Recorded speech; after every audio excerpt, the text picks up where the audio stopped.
মাদকের অভয়ারণ্য এখন রংপুর নগরীর সদর হাসপাতাল সুইপার কলোনি। রয়েছে প্রভাবশালীদের অদৃশ্য কলকাঠির কালাজাদু।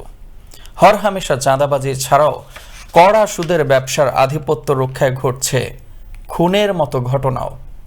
বিচার চায় নির্যাতন নিপীড়নের শিকার আতঙ্কে থাকা সাধারণ হরিজনরা। রংপুর থেকে মাহফুজ আলম প্রিন্সের পাঠানো তথ্য ও ছবিতে থাকছে বিস্তারিত।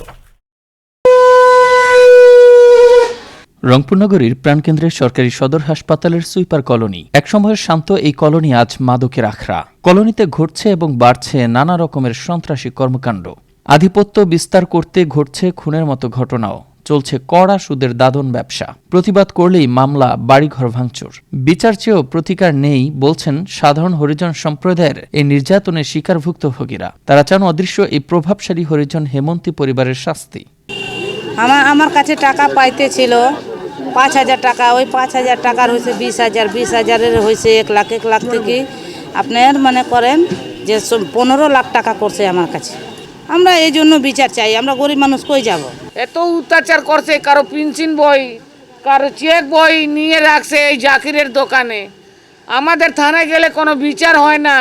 আমরা এত দিন দৌড়াইতেছি, থানায় কোনো বিচারে হয় না। ওর বাড়ির কাছে আমার বাড়ি, আমি কিন্তু সব দেখতাম।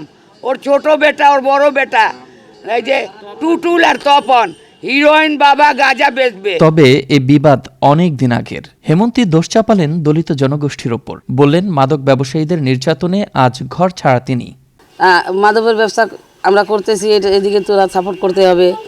হ্যাঁ, তা আমি বলছি না, আমি তো কোনো সময় মাদকের সাপোর্ট করতে পারবো না। আমরা চাকরিজীবী লোক, আমরা এগুলো পছন্দ করি না। তোমরা কি করবা করো, এটাতে আমরা কোনো কিছু জানি না। আর আমরা এখন খুব ভয়ে আছি। কোর্টের বারান্দায় ঘুমাচ্ছি, কোর্টের বারান্দায় খাচ্ছি, কিন্তু আমরা বাইরে যেতে পারতেছি না।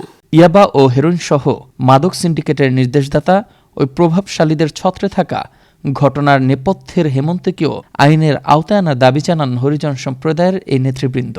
তারা ওখানে হিরোইন বিক্রি করে এবং ইয়াবা বিক্রি করে। যখন যে এই হিরোইন বিক্রি নিয়ে ওই যে ছেলেকে মারতে মারতে টুটুল মেরে ফেললো, এই ব্যাপারটা আপনারা হয়তো একটু তদন্ত করলে জানতে পারবেন।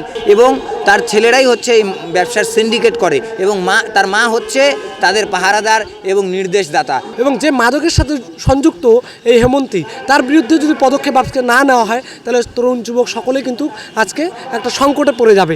দফায় দফায় মানববন্ধন সমাবেশ করেও কোনো প্রতিকার না পাওয়ায় হতাশ হরিজন জনগোষ্ঠী, যারা বেঁচে থাকতে চায় মাদকবিহীন সুন্দর সমাজে। মুস্তফা কামাল তোহা, আনন্দ টিভি, ন্যাশনাল ডেস্ক।